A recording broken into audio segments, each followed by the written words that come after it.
عورت کچھ کپڑے سسرال لے جائے تو کیا وہ بھی جہیز ہوگا؟ اگر کسی عورت کی شادی ہو اور اپنے ساتھ کچھ کپڑے سسرال لے جائے پہننے کے لیے تو کیا وہ بھی جہیز میں شمار ہوں گے؟ نہیں بھائی، اتنا تو ہوتا ہی ہے. عام طور پہ جب لڑکیاں ماں باپ کے گھر سے رخصت ہوتی ہیں تو 2-4 جوڑے تو ان کو ملتے ہی ہیں، تو وہ جہیز میں شمار نہیں ہوگا اتنی سی چیز.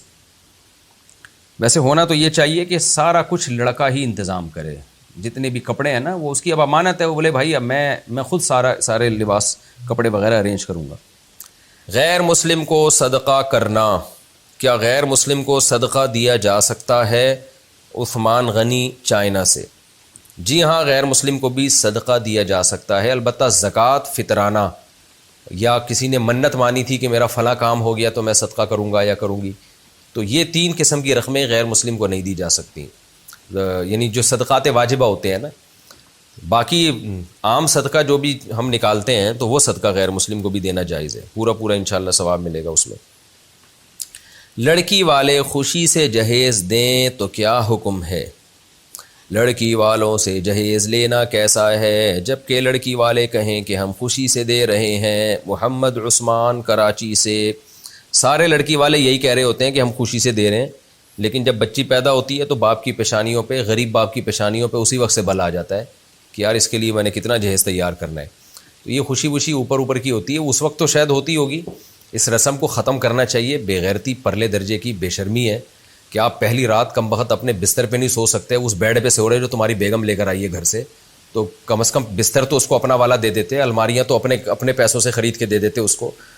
تمہارے کپڑے لٹک رہے ہیں تمہاری بیوی کی الماری میں، تمہارے دوست صوفوں پہ آ کے بیٹھ رہے ہیں وہ تمہاری بیوی کے صوفے ہیں. تو غیرت اور بھی کوئی چیز ہوتی ہے نا، وہ ختم ہی ہو جائے تو انسان، تو اس کے جہیز کا بائیکاٹ کریں. اس نے زندگیاں برباد کر دی ہیں لڑکی والوں کی. 6 بیٹیاں کسی کے اور گھر میں ہیں، اور 6 ہوتی بھی اس چکر میں بیٹوں کی لالچ میں. فیملی پلاننگ والوں نے کہہ دیا نا 2 بچے ہی اچھے، تو اب 2 لڑکے ہو گئے تو ٹھیک ہے، یا 1 لڑکا 1 لڑکی ہو گیا تو بھی ٹھیک ہے. اب جس کے لڑکا ہی نہیں ہو رہا تو وہ لڑکے کی لالچ میں 6 بیٹیاں پیدا ہو جاتی ہیں. تو فیملی پلاننگ والوں نے بھی الو بنایا ہوا ہے، اس کی وجہ سے بھی یہ سارا گروتھ ریشو خراب ہو گیا ہے. تو لڑکیوں کی شادیاں ویسے ہی نہیں ہو رہی، اوپر سے جہیزوں کی لعنتیں ہیں. تو سارے خوشی کر کے ایک طوفان بدتمیزی کھڑا کیا ہوا ہے. تو اس لیے اس کا بائیکاٹ کرنا چاہیے. تو لڑکی والوں کو بتا دیں کہ بھائی دیکھو ہم نے پہلے سے فرنیچر لے کے ڈال دیا ہے. میری تو آپ کو پتہ ہے الحمدللہ بہت دفعہ شادی ہوئی ہے، تو جب بھی میں شادی ہوئی ہے تو میں نے فرنیچر پہلے لے کے ڈال دیا گھر میں. لڑکی کی گھر والوں کو دکھا دیا کہ جو ہے نا بھائی دیکھ لو یہ پہلے سے فرنیچر ہے، اب کہاں اس میں تھوپو گے کہاں اپنا جو سامان لا کے. تو پھر بھی کوئی دے رہا ہے تو اب زبردستی تو آپ نہیں منع کر سکتے کسی کو. تو آپ اپنا فرض پورا کریں، آپ پہلے سے فرنیچر لا کے گھر میں ڈال دیں اور جو بھی ضرورت کی اشیاء گھر میں رکھ دیں، اور بولیں یہاں جگہ نہیں ہے، بیڈ میں نے اپنا خرید لیا، اب دیکھیں آپ تو جگہ ہی نہیں ہے یہاں پہ. پھر بھی دے رہے ہیں تو وہ ان کو کوئی مسئلہ ہے، ان کو وہ والا حکیم والا لطیفہ سنائے کہ ایک حکیم صاحب ہر ایک کو کیڑوں کی دوا دیا کرتے تھے، اور لوگ بہت پریشان تھے کہ یہ تھوڑا مناسب لطیفہ نہیں ہے لیکن مجبوری ہے اس وقت میرا یہ لطیفہ سنانا. تو یہ جو سوسائٹی ہے نا، اس کو یہ لطیفہ ہی اس پہ فٹ آتا ہے. تو ایک حکیم صاحب کی عادت تھی، ہر ایک کو کیڑوں کی دوا دیا کرتے تھے. لوگ کہتے تھے یار جو بھی مسئلہ ہو کیڑوں کی دوائی دیتے ہیں، پتہ نہیں کیا. انہوں نے کہا بھائی یہ کیڑوں کی وجہ سے ہی ایسا ہو رہا ہے. تو ایک دن ایک آدمی درخت پہ چڑھا، نیچے گرا، ٹانگ ٹوٹ گئی. لوگ حکیم صاحب کے پاس لے کر گئے، حکیم صاحب نے کیڑوں کی دوا دی. لوگوں نے کہا ٹانگ ٹوٹی ہے، اس کا کیڑوں سے کیا تعلق تھا؟ حکیم صاحب نے کہا کیڑا تھا تبھی تو چڑھا تھا نا درخت پہ، آرام سے بیٹھا رہتا. تو یہی والا جو مسئلہ ہے نا ہماری سوسائٹی کے ساتھ ہے کہ سمجھا کے تھک گئے. بھائی جہیز کی رسم کو ختم کرو، یہ عذاب ہے قوم پر. ایک یہ ہندوؤں سے آیا ہے، یہ مسلم کلچر نہیں ہے. عرب تیل کے کنوؤں کے مالک ہوتے ہیں، آج بھی جہیز کا لین دین نہیں ہے. آپ جنوبی اور شمالی وزیرستان جاؤ جہاں انگریزوں نے حکومت نہیں کی، وہاں آج بھی جہیز نہیں ہے. تو یہ تو جب ہم مسلم قوم غیر مسلموں کے ساتھ رہی ہے تو یہ غیر مسلموں سے آئی ہے یہ لعنت ہمارے یہاں. یہ ہمارا اپنا کلچر نہیں ہے. تو اس لعنت کا بائیکاٹ کریں نا آپ. یہ خوشی کرتے کرتے ہی اتنا تو بڑھ گیا ہے. کون یہ کہتا ہے کہ میں خوشی سے نہیں دے رہا؟ بہت سے خوشی سے دے بھی رہے ہوتے ہیں، لیکن غلط چیز ہے تو اس کا بائیکاٹ کریں نا آپ. آپ نے اپنی بیٹی کو تحفہ دینا ہے، رخصت ہونے دیں. شوہر کا سارا خرچہ ہوگا، آپ کے داماد کا خرچہ ہوگا. جب رخصتی ہو جائے گی تو آپ بیٹی کو چیک دے دیں، 20 لاکھ کا، 30 لاکھ کا، 1 کروڑ کا، 10 کروڑ کا چیک دے دیں کہ بیٹا یہ تمہارے پیسے ہیں، یہ میں تمہیں گفٹ دینا چاہتا ہوں. زندگی بھر کبھی بھی کسی چیز کی ضرورت ہو تو خرید لینا. تو وہ خرید لے. پھر وہ سمجھتی ہے کہ بھائی گھر میں میرے شوہر نے یہ چیز تو لے آئی ہے مگر یہ نہیں ہے، تو وہ لے آئے اس سے. تو پیسے دیتے ہوئے موت آتی ہے کیونکہ وہ تماشا دنیا دیکھے گی نہیں. جہیز کا جو ہے نا وہ جو قارون کا خزانہ وہ ٹرک میں لدا ہوا جا رہا ہوتا ہے، وہ دنیا دیکھ رہی ہوتی ہے اور کہتی ہے ماشاء اللہ ماشاء اللہ. باپ نے اپنی بیٹی کو کتنا نوازا ہے.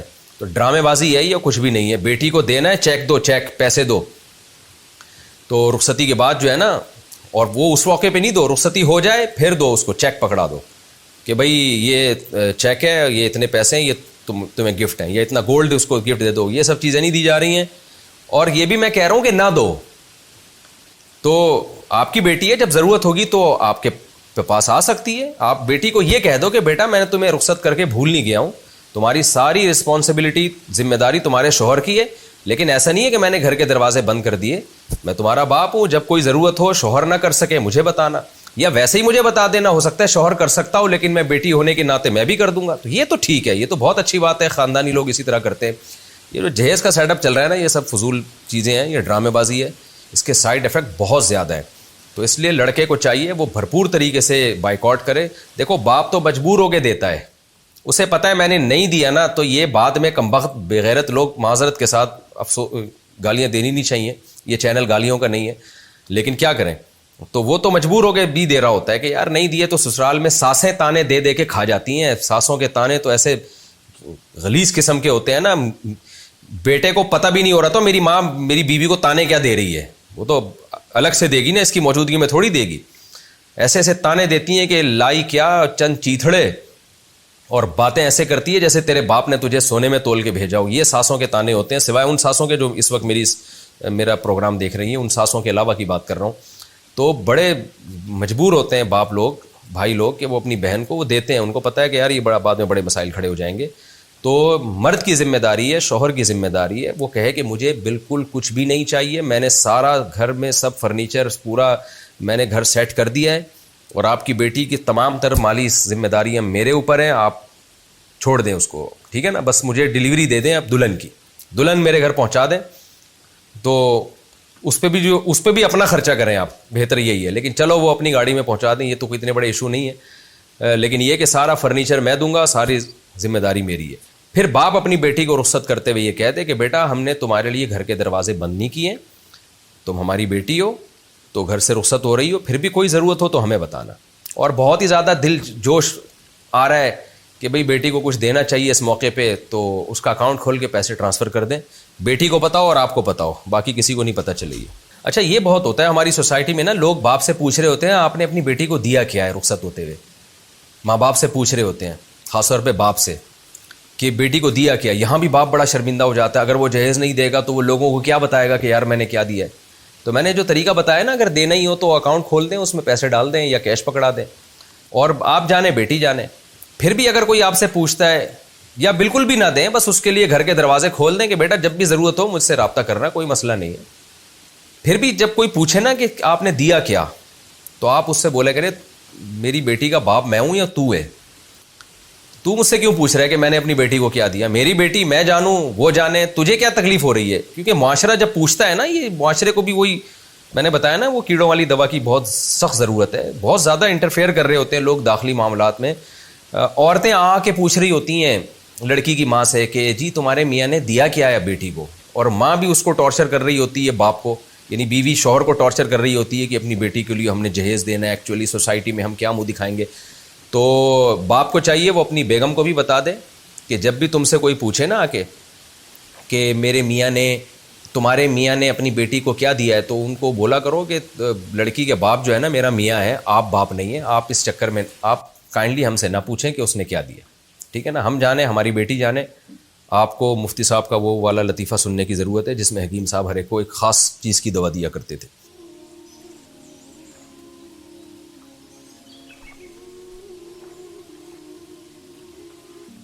نارمل ویٹ ہوتا, ٹھیک ہے, تو وہ کہتے ہیں یہ جو گاڈ ہے نا جس نے اس کائنات کو بنایا, وہ بنا دیا نا. اب یہ کیا ہے مولویوں کے چکر میں مذہب, نماز, روزہ, زکوٰۃ, یہ کیا ہے, ترقی کرو. گورا دیکھو ان چکروں سے اپنے آپ کو گورے نے کیا کر لیا ہے, آزاد کر کے گاڈ کو نکالا اس نے. ٹھیک ہے مانتے ہیں, گورے بھی کہتے ہیں اوہ مائی گاڈ, کہتے ہیں کہ نہیں کہتے, لیکن وہ سائنسی تحقیق کے دوران کہتے ہیں. جب کوئی بڑی زبردست تحقیق سامنے آئے, اوہ مائی گاڈ, بس یہاں آپ عقل استعمال کرو گے. نہیں آئی بات, عقل کہے گی نا نا نا, گاڈ ایسا نہیں ہو سکتا کہ بنا کے بس جائزہ لیتا رہے وہ واٹس گوئنگ آن. یہ میں اور ہم کمزور لوگ ہیں بھائی, گاڈ ایسا تھوڑی ہے. اتنی زبردست کائنات اس نے بنائی، کیا رنگ ہے اس کائنات میں، تتلیوں کو دیکھو، پھولوں کو دیکھو، آبشاروں کو دیکھو. ایک ایک چیز پہ اگر میں بیان کرنا شروع کروں گا سارا ٹائم اسی میں لگ جائے گا. ہم یہ دیکھتے ہیں یہ کائنات بنی ہے اور اس میں عظیم شاہکار انسان ہے. انسان سے زیادہ عجیب مخلوق اس کائنات میں نہیں ہے. دو کوشچن ہے، ایک خدا نے بنایا ہے کسی مقصد سے یا بے مقصد بنایا ہے. عقل کہتی ہے بے مقصد نہیں ہو سکتا یہ سب کچھ. ہم قرآن سے پوچھتے ہیں، خدا سے پوچھتے ہیں، کہ میسنجر آف گاڈ سے پوچھتے ہیں صلی اللہ علیہ وسلم سے کہ آپ بتائیں. قرآن جو جواب دیتا ہے خدا کی قسم عقل کو اپیل کرتا ہے. قرآن کہتا ہے جو بات کرتا ہے نا ایگزیکٹ لگتا ہے یہی بات صحیح ہے، اس کے خلاف جو باتیں ہیں وہ ساری کیا ہے؟ غلط. قرآن نے 2 لفظوں میں بیان کر دیا، وَسَخَّرَ لَكُم مَّا فِي السَّمَاوَاتِ وَمَا فِي الْأَرْضِ جَمِيعًا مِّنْهُ. قرآن کہہ رہا ہے جو کچھ آسمانوں میں اور جو کچھ زمین میں، چاہے جاندار ہو بے جان ہو، یہ سب ایک مقصد کے تحت بنائے. اور وہ مقصد کیا ہے؟ انسان کی خدمت. ان سب کو انسان کا میں نے کیا بنا دیا؟ غلام، سرونٹ، خادم بنا دیا. انسان کا حقیقت میں بھی ایسا ہے یا نہیں ہے؟ بولو نا. شیر جنگل کا بادشاہ ہے، انسان ٹکٹ لگا دیتا ہے اس پہ چڑیا گھر میں بند کر کے. اللہ نے مسخر کر دیا نا انسان کے لیے. چاند پہ انسان نے قدم رکھا، کسی اور مخلوق نے رکھا؟ چاند نے اعتراض کیا بھائی کیوں آ رہا ہے یہاں پہ، کس سلسلے میں آیا ہے، کیا زمین چھوٹی پڑ رہی ہے کیا؟ ہو سکتا ہے آگے بھی چلا جائے. تو قرآن کہہ رہے ہیں اس کائنات کا ایک مقصد ہے. وہ مقصد کیا ہے؟ تمہاری خدمت. کیا مقصد ہے وہ؟ بولو نا. تمہاری خدمت. تبھی ہم جانوروں کو ذبح کر کے کھا جاتے ہیں. ایتھیسٹ کہتے ہیں جانوروں پہ ظلم ہے، حالانکہ سب سے زیادہ برگر وہی کھاتے ہیں جو کہتے ہیں نا جانور پہ ظلم ہے. تو میں ملحدوں سے پوچھتا ہوں کہ تمہارے پاس کیا دلیل ہے جانور کا گوشت کھانے کی؟ ہمارے پاس دلیل ہے، مذہب ہمیں اجازت دے رہا ہے. اللہ کہہ رہا ہے میں نے تمہارے لیے بنایا. گاڈ کو یہ اتھارٹی ہے کہ نہیں ہے کہ وہ پرمیشن دے دے؟ ہمارے پاس پرمیشن کس کی طرف سے ہے؟ جس کو ہم خدا مانتے ہیں. آپ کے پاس کہاں سے پرمیشن؟ عقل تو کہتی ہے بھائی جتنا گائے کو زندہ رہنے کا حق، آپ کو جتنا زندہ رہنے کا حق ہے، گائے بکروں کو بھی اتنا ہی زندہ رہنے کا حق ہے. بھائی انسان جب جوانی کی دہلیز پہ قدم رکھتا ہے تو عیاشیوں کا ٹائم شروع ہوتا ہے. بکرا جب جوانی کی دہلیز پہ قدم رکھتا ہے بد نظری بھی نہیں کرنے دیتے، کاٹ کے کھا جاتے ہیں. وہ کہتا ہے ابھی تھوڑا سا آنکھ بٹکا تو کرنے دیتے مجھے. آنکھ بٹکا سمجھتے ہیں؟ کراچی کے لوگ کیا ہوگا، انہوں نے سمجھتے کیا ہے. استغفر اللہ استغفر اللہ، یعنی جنہوں نے آپ کے علاوہ کی بات کر رہا ہوں. تو ساری کائنات کس کے لیے مسخر کی ہے؟ 2 لفظوں میں اللہ نے بیان کر دیا. یہ کس کے لیے بھائی؟ تمہارے لیے. اب سوال گھوم کے آتا ہے عقل. میں آپ کو لبرل بنا رہا ہوں، سچی مچی کا لبرل، سمجھ رہے ہو؟ اب کھوپڑی استعمال کرو گے. میں کس کام کے لیے بنا ہوں؟ ساری کائنات جب میری خدمت کے لیے بنی ہے تو میں کس سلسلے میں آیا ہوں؟ بار بار چٹکلا سنا کے آپ بور ہو چکے ہوں گے، لیکن مجھے یہ چٹکلے میں بڑا مزہ آتا ہے. ایک اردو ادب کے شاعر کی شادی ہو گئی، دلہن کے پاس گیا تو سمجھ میں نہیں آ رہا تھا بات چیت کا آغاز کیسے کرے. ہوتا ہے نا کچھ لوگوں پہ ادب کا بڑا غلبہ ہوتا ہے. تو کہنے لگا کل میری آپ سے شادی ہوئی تھی، اس سلسلے میں حاضر ہوا ہوں، یعنی اب یہاں سے ہم بات چیت کا آغاز کرتے ہیں. تو مجھے ایک بات بتاؤ، یہ پوری کائنات جب میرے اور آپ کے لیے بن گئی ہے تو عقل کیا کہتی ہے؟ ہم عیاشی کے لیے بنے ہوں گے، لائف کو محض انجوائے کرنے کے لیے بنے ہوں گے، یا ہمیں بھی کوئی ٹاسک دی گئی ہوگی؟ عقل کیا کہتی ہے؟ کیا یہ عقل کہتی ہے کہ ساری کائنات میرے لیے اور میں ویسے ہی ہے بھائی، میں انجوائے کرنے کے لیے؟ کوئی کھوپڑی میں آتی ہے یہ بات؟ بھائی کمپنی مینیجر کو ٹھیک ٹھاک تنخواہ دیتی ہے.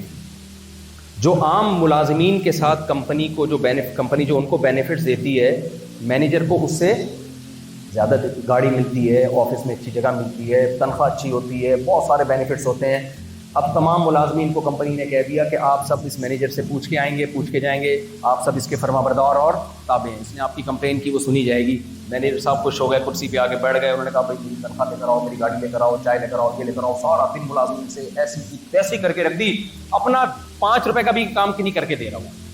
کمپنی نے پوچھا بھائی آپ تو کچھ کر نہیں رہے ہو، ذمہ داری ادا نہیں کر رہے، تو ہم نے یہ ساری جو خدمت آپ کے لیے اتنے سارے خادم پیدا کیے، آپ کا بھی کوئی کام ہے؟ آپ کو نہیں، میرا کوئی کام نہیں، میں ایویں ہی ہوں. تو ایک سادہ سی چھوٹی سی کمپنی یہ حماقت کرے گی؟ بولو نا.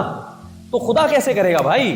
ابھی قرآن کہہ رہا ہے ام نجعل الذین ما خلقنا السماء والارض وما بینہما باطلا، اللہ کہتے ہیں میں نے آسمان اور زمین کو بے مقصد نہیں بنایا، انسانوں کو بھی بے مقصد نہیں بنایا، کوئی ٹاسک دے کے بھیجا ہے میں نے۔ اللہ کہتے ہیں یا تو تم خود عقل سے فیصلہ کرو وہ ٹاسک کیا ہے، لیکن تمہاری عقل وہاں تک نہیں پہنچے گی، میں بتاؤں گا وہ ٹاسک کیا ہے، پھر اس کو ماننا پڑے گا تمہیں۔ وہ ٹاسک قرآن نے بتائی ہے۔ اچھا وہ ٹاسک بھی بڑی خاندانی ہے، وہ بھی عقل کو اپیل کرتی ہے۔ قرآن اگر کہہ دیتا ہم نے تمہیں پیدا کیا، ساری کائنات تمہارے لیے، تمہیں ہم نے فٹ بال کھیلنے کے لیے پیدا کیا ہے، عقل مان لیتی؟ بولو نا کیا ہو گیا؟ تمہیں ہم نے پب جی کھیلنے کے لیے پیدا کیا، عقل مان لیتی؟ خدا کا دعویٰ ہو سکتا تھا ایسا؟ خدا نے بتایا کہ ہم نے جو تمہیں پیدا کیا ہے نا انسان کو، وہ کیا ہے؟ اما شاکرن و اما کفورا۔ ہم نے اس لیے پیدا کیا، مختلف انداز سے قرآن نے اس دعوے کو بیان کیا۔ سورہ ملک بہت سے لوگوں کو یاد ہوتی ہے، تبارک الذی بیدہ الملک وہو علی کل شیء قدیر الذی خلق الموت والحیاۃ لیبلوکم ایکم احسن عملا۔ کیا خاندانی ویژن بتایا ہے قرآن نے، خاندانی ویژن انسان کی پیدائش کا۔ اللہ فرماتے ہیں میں نے انسانوں کی موت اور زندگی کو پیدا کیا، مقصد میرے پیش نظر کیا تھا؟ لیبلوکم، میں انسان کو آزمانا چاہتا ہوں، ایکم احسن عملا، انسانوں میں اچھا عمل کون کر کے آتا ہے اور برا عمل کون کر کے آتا ہے، کون اچھا بن کے آتا ہے اور کون برا بن کے آتا ہے۔ تو اللہ تعالیٰ نے ہمیں عقل استعمال کرنے کا حکم دیا، جو بیان ہمارا چل رہا تھا، عقل صحیح سمت میں استعمال کرو، مذہب آپ کو کہتا ہے، اور پھر آپ کی عقل جب صحیح سمت میں استعمال ہوگی تو صحیح فیصلے ہوں گے۔ جو آج کے نام نہاد لبرلز ہیں وہ عقل استعمال کرنے کا تو کہتے ہیں، لیکن صرف اتنی عقل استعمال کرواتے ہیں جو ان کی خواہشات تک لے کے جائے۔ جو عقل خواہشات میں رکاوٹ بن رہی ہو اس کو وہ وہاں کہتے ہیں نا نا نا نا، یہاں عقل آپ نے استعمال نہیں کرنی۔ تو اس کو قرآن نے کہا فرأیت من اتخذ الہہ ہواہ۔ کچھ لوگ گاڈ لیس ہوتے ہیں، لیکن اللہ کہتے ہیں گاڈ ہر ایک کا ہوتا ہے۔ جو کہتے ہیں نا ہمارا کوئی گاڈ نہیں ہے، وہ اپنی خواہشات کو اپنا خدا بناتے ہیں۔ گاڈ سب کا ہوتا ہے، کوئی حقیقی گاڈ کو گاڈ مانتا ہے، کوئی اپنی خواہشات کو خدا بنا لیتا ہے، جو اس کا دل چاہتا ہے وہ کہتا ہے میں یہ کروں گا۔ یہ نہیں ہوتا بھائی۔ تو میں عرض کر رہا تھا بھائی اللہ تعالیٰ نے پوری کائنات کو ہمارے لیے بنایا، تو ہمیں کیا یہ ہو سکتا ہے کہ پوری کائنات ہمارے لیے اور ہمیں پیڑے کھانے کے لیے، کیا یہ ہو سکتا ہے بھائی؟ ہمیں ایویں ہی بنا دیا؟ نا نا نا۔ اللہ کہتا ہے لیبلوکم ایکم احسن عملا، میں نے تمہیں اس لیے بنایا تاکہ میں تمہیں آزماؤں، تم میں اچھا عمل کون کرتا ہے۔ کیا مطلب؟ دنیا میں انسان سے پہلے بھی مخلوق ہے جن کو جانور کہا جاتا ہے، حیوان کہا جاتا ہے۔ ان جانوروں کے پاس خواہشات تو ہیں لیکن کھوپڑی بولو نہیں ہے، عقل نہیں ہے، لہذا ان کو آزمانا ممکن نہیں۔ ان میں یہ فیصلہ کرنا کون اچھا بن کے آئے گا کون برا بن کے آئے گا، یہ ایسے ہے جیسے کسی پاگل کو ایگزامینیشن ہال میں بٹھا دو آپ، جس کو کویشچن اور آنسر سمجھ میں ہی نہیں آ رہے ہو۔ کتے کو آپ کہو کہ میں دیکھنا چاہتا ہوں تو وفادار ہے یا بے وفا، کتا کہے گا کتا میں ہوں، باتیں تو کتوں جیسی کر رہا ہے، کہے گا کہ نہیں کہے گا؟ بھائی میں تو جیسا ہوں ویسا ہی رہوں گا، میں وفادار ہی ہوں، مجھ میں وفاداری کے سافٹ ویئر اللہ نے پہلے سے انسٹال کر دیے، میں بے وفائی کر ہی نہیں سکتا۔ لومڑی کو آپ کہیں کہ تو بڑی ڈیڑھ ہوشیار بنتی ہے، زیادہ یہ ڈیڑھ ہوشیاری چھوڑ دے، انسان کا بچہ بن تو۔ فاکس کو آپ کہتے ہیں نا لومڑی کو، لومڑی کہے گی بھائی قدرت نے مجھے بنایا کیسا ہے؟ چالاک بنایا، مجھے ڈیڑھ ہوشیار ہی بنایا۔ تو جانور کو بھائی کوئی آزمائش نہیں ہے اس کے لیے، وہ بس ان میں عقل ہی نہیں دی نا اللہ نے ان کو، بس ایک ٹریک پہ چلتے رہتے ہیں وہ۔ تو انسان کو اللہ نے خواہش، اچھا جن کے پاس عقل ہوتی ہے خواہشات نہیں ہوتی ان کو بھی نہیں آزمایا جا سکتا۔ کیا خیال ہے بھائی؟ بھائی دیکھو آپ کسی کو آرڈر کر رہے ہیں اور اس آرڈر پہ عمل کرنے میں اس کا کچھ جا ہی نہیں رہا، کوئی اس کو اپنی جو خواہش ہے اس کے اگینسٹ کام ہی نہیں کرنا پڑ رہا، تو وہ آرڈر کو فالو کرے گا کہ نہیں کرے گا؟ بھائی دیکھو کمپنی آپ کو آرڈر دیتی ہے کہ آپ ایسا کریں جب پیاس لگا کرے تو پانی پی لیا کریں آپ، تو آپ کو جب پیاس لگی آپ نے پانی پیا اور کہا سر مجھے $100 چاہیے، میں نے آپ کے آرڈر کو فالو کیا ہے، سر کہے گا تو یہ کوئی مجھ پر احسان بولو نہیں، تو یہی کرنا تھا تو نے، میں نے تو ایسے ہی مشورہ دے دیا۔ ہاں آپ کے باس آپ سے کہیں پیاس لگے تو 1 گھنٹے تک پانی نہیں پینا، 1 گھنٹے بعد پینا ہے، پھر آپ کا حق بنتا ہے آپ باس سے بولو سر پیاس لگ رہی تھی، دل بھی چاہ رہا تھا، ڈاکٹر بھی کہہ رہے تھے، کڈنی کے اسپیشلسٹ بھی کہہ رہے تھے کہ پانی پی لو، لیکن میں نے کہا باس ہے، میں باس، میرا جس کو میں نے باس بنایا وہ حقیقت میں باس ہے، سر 1 گھنٹہ آپ کے لیے پیاس برداشت کی ہے، اب $100 بھی بنتے ہیں، $50 بھی بنتے ہیں، $150 بھی بنتے ہیں، تو بھائی آزمایا اس کو جاتا ہے جس کے پاس 2 چیزیں ہوں، ایک عدد کھوپڑی ہو استعمال کرنے کے لیے، اور دوسرا اس کھوپڑی کو استعمال کرنے میں کچھ رکاوٹیں ہوں۔ عقل کہہ رہی ہے غلط، لیکن خواہشات کہہ رہی ہے کر لے۔ عقل کہہ رہی ہے سگریٹ سے کیا ہوگا بھائی، کینسر ہوگا، خواہشات کہہ رہی ہیں پی لے، دیکھا جائے گا جب ہوگا تو۔ نہیں آئی میرا خیال ہے بات؟ عقل کہہ رہی ہے 2 بوتلیں شراب مت پیو، یہی کہہ رہی ہے نا عقل؟ میں یہاں رہ کے میں کہنے والا تھا پیو، ماحول سے انسان متاثر ہو جاتا ہے۔ عقل کیا کہہ رہی ہے؟ مت پیو۔ پوری دنیا میں جرائم جو ہوتے ہیں ان میں سب سے زیادہ دخل کس کا ہے؟ شراب کا ہے۔ پی کے نکلتے ہیں اور پھوڑ پھاڑ دیتے ہیں۔ اب لوگ کہتے ہیں بھائی لمٹ میں پیو، بھائی جب پیتا ہے تو کچھ لمٹ میں ہوتے ہیں، کچھ لمٹ کو لازمی، اسلام نے اس کو جڑ سے ہی حرام کر دیا، لمٹ اور سے باہر اور لمٹ میں رہنے کا آپشن ہی ختم کر دیا۔ لہذا مسلمان کنٹری میں جرائم ہے دوسری وجوہات کی بیس پہ ہے، شراب کی بیس پہ بہت کم ہوتے ہیں۔ ابھی پرسوں ایک واقعہ ہوا ہے، کوئی خاتون نے پی کے 2 بندوں کو مار دیا۔ تو عقل کہتی ہے اس کو بین ہونا چاہیے پوری دنیا میں، لیکن خواہشات کے آگے انسان نے ہتھیار ڈال دیا۔ بھائی کیسے بین کریں؟ زندگی کا مزہ کیا ہو جائے گا؟ خراب ہو بھائی۔ اس مزے کے چکر میں بہت سو کی زندگیوں کے مزے خراب ہو گئے۔ کیسی کیسی حرکتیں ہوتی ہیں شراب پی کے۔ میں چٹکلے سناتا ہوں نا، ایک فائر بریگیڈ کا عملہ تھا، اس میں ایک شخص نے پی ہوئی تھی، آگ بجھانے کے لیے وہ گیا اندر اور پتہ نہیں کتنے لوگوں کو نکال کے باہر لے آیا، اور فخر سے کہہ رہے اتنے لوگ بچا لیے میں نے۔ لوگوں نے کہا کم بخت، یہ سارا فائر بریگیڈ کا عملہ تھا جو آگ بجھانے گیا ہوا تھا۔ ایسی حرکتیں ہوتی ہیں پی کے کی نہیں ہوتی ہے بھائی؟ تو آزمائش میرے بھائی وہاں ہوگی جہاں عقل ہو، تاکہ آزمانے کا حکم دیا جائے اس کو، وہ سمجھے کہ کیا کہا جا رہا ہے۔ نمبر 2 خواہشات بھی ہوں، وہ خواہشات اس کو اچھے عمل سے روکیں۔ جہاں یہ جس شخصیت میں یہ صلاحیت ہوگی اس کو ایگزامینیشن ہال میں بٹھایا جا سکتا ہے۔ بالکل ایگزیکٹ یہی بات جو آپ کی نیچر اور فطرت کو اپیل کرتی ہے، یہی بات قرآن نے کی ہے کہ میں نے آزمائش کے لیے بنایا ہے انسان کو، لیبلوکم، تمہیں آزمایا جائے گا۔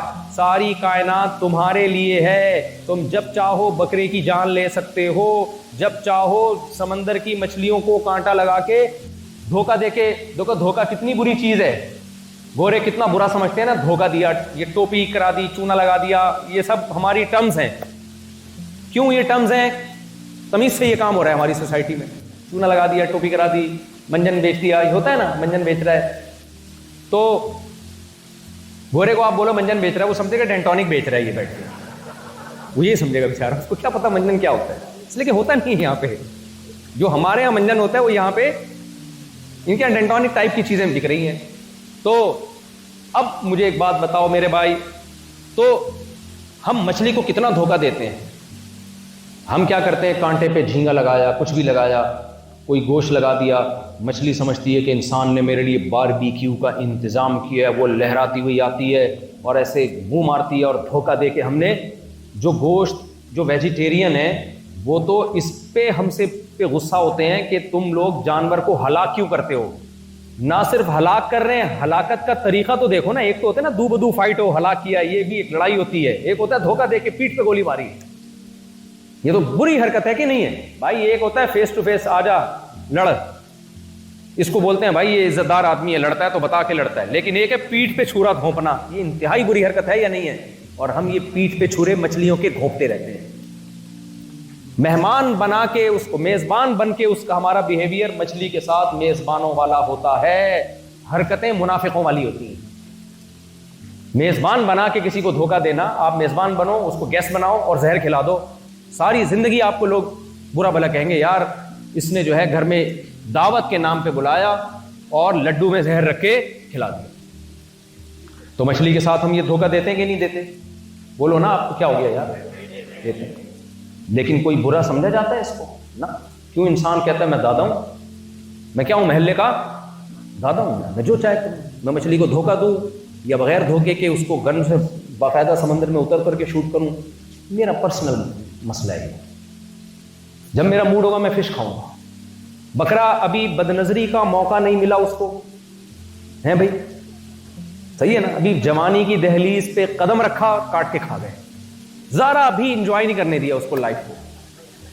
بھینس کے ساتھ کیا سلوک ہوتا ہے, کیونکہ سوراب گوشت کراچی میں مشہور ہے, جہاں ہم دمبے کے تکے کے نام پہ بھینس کا گوشت کھاتے رہے ہیں, تو آپ وہاں دیکھو بوڑھی ہو جاتی ہے ساری زندگی دودھ پلا پلا کے, اور اس دودھ کی ہم آئس کریمیں بنا رہے ہیں, کھیر بنا رہے ہیں, مٹھائیاں بنا رہے ہیں. جس دن بھینس نے دودھ دینا بند کیا بھائی, اس کی تو سیوا ہونی چاہیے, اس کو تو جناب طواف ہونا چاہیے اس کا, اتنی خدمتیں کی ہیں. فوراً جہاں آؤٹ پٹ ان پٹ سے کم ہو گیا, دودھ بند نہیں کیا ابھی اس نے, چارے کے جو ایکسپینسز ہیں وہ دودھ سے زیادہ ہو گئے, 1 روپے بھی زیادہ ہو گیا, بلکہ برابر بھی ہو گیا, فوراً لٹا دو بھائی اس کو. یہ سلوک کس کے ساتھ ہو رہا ہے؟ بھینس کے ساتھ. تو بھائی یا تو یہ غلط ہو رہا ہے یا یہ صحیح ہو رہا ہے. غلط اس صورت میں ہے کہ جب ہم خود بخود, کیا ہو گیا بھائی اس کو,